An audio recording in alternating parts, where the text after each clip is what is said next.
We are in the middle of setting up for our first real craft show. We've done one before on base, and it was a lot smaller. We did about $200 of revenue in that one. We're hoping to at least double that in this one. The foot traffic should be a lot higher. The weather's going to be amazing. But getting to that point is an absolute nightmare. The chaos that we're dealing with just trying to set this up right now, here I'll let you take a look, is insane. So we have 2 tables that we're working with right now, a 6-foot that you see here on the right, and a 5-foot. So this is a view of what our dry run looks like. We are trying to lay everything out that we would want for the craft show and how we want to display it. We don't have the tablecloths on or anything, just trying to prevent any kind of damage to those. So hopefully we can get everything arranged and laid out and the way we want it for the show. Every business needs a mascot. This one is ours. It's our 16-year-old puppy. This is actually Pepper. Not a big fan of the camera, Pepper? We don't have a lot of experience in setting up for these craft shows and fairs. So if you guys have any tips and tricks for organization or setup, would love to hear from you guys. We are definitely novices and could use all the help we can get.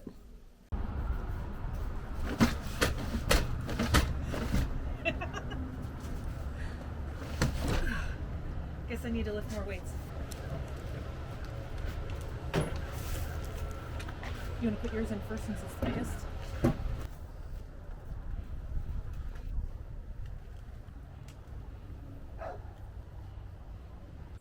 I didn't get a ton of video of us setting up for the fair, but we did our best to set everything up like we did in our gym, as you saw a little bit earlier.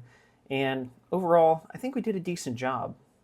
Probably the best thing we had going for us here was the 3D printer that you saw there in the corner. We set that up and ended up having benchies and some dragons printing, and it was probably the biggest draw item that we had, even better than the dragons and everything else. People loved seeing the printer. As the fair started, we decided to throw up the sidewall, which seemed nice until we had some 30-mile-an-hour wind gust, which promptly caused us to remove it. We brought it down, but the canopy still tried to fly away a couple times, so you may see us grabbing and reaching, trying to hold it from flying away. But despite the winds and a little bit of rain, we had an amazing turnout, and our neighbors were wonderful. So I could not have asked for a better experience at the craft fair. And for those of you that haven't been to this craft fair, the second Saturday market at First Christian Church, it is a wonderful experience. We have about 1 hour left in the craft fair.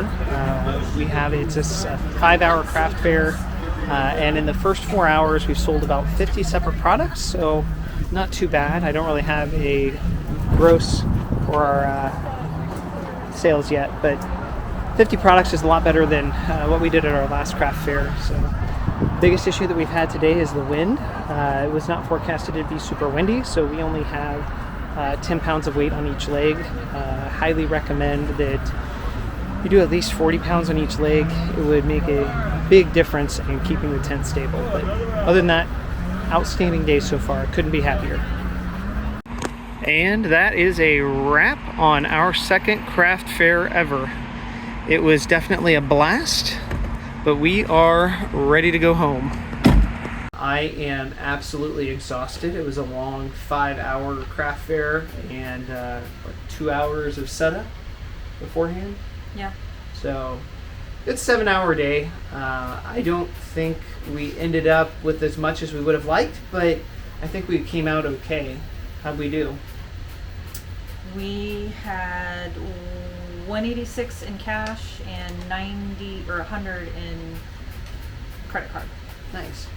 We may have spent a little bit of our own money at the craft fair as well. So we found a wonderful wax group next to us that were selling scented wax for our heating plate. And then some mustard, some lemonade. It was homemade dog treats. Oh, homemade dog treats. Can't forget those. So we kind of did our own little wandering around and little shopping for ourselves and the dog. And we had to donate as part of the craft fair So all in all, we came out somewhere around, what, 250? Yep. So pretty close to 250 after everything else that we bought and the donation to participate in the craft fair. So I can't complain too much. I don't really have the net number, or sorry, the gross numbers for, net numbers for after filament costs and everything else. But all in all, I think we did okay. I would have liked to have seen a little closer to 400 or 500, but we may have to re-examine a little bit on what we set for price points in the stock that we carry. So if you guys have any recommendations for things to print or things that have been successful for you, let us know. I'm all ears. So. That being said, I don't know about you, Angie, but I think I'm ready to go eat some dinner. Yep. All right, I'm out. As a new channel, every single like and subscribe is incredibly important to us. If you like what you see, hit the button, and we'll see you guys later.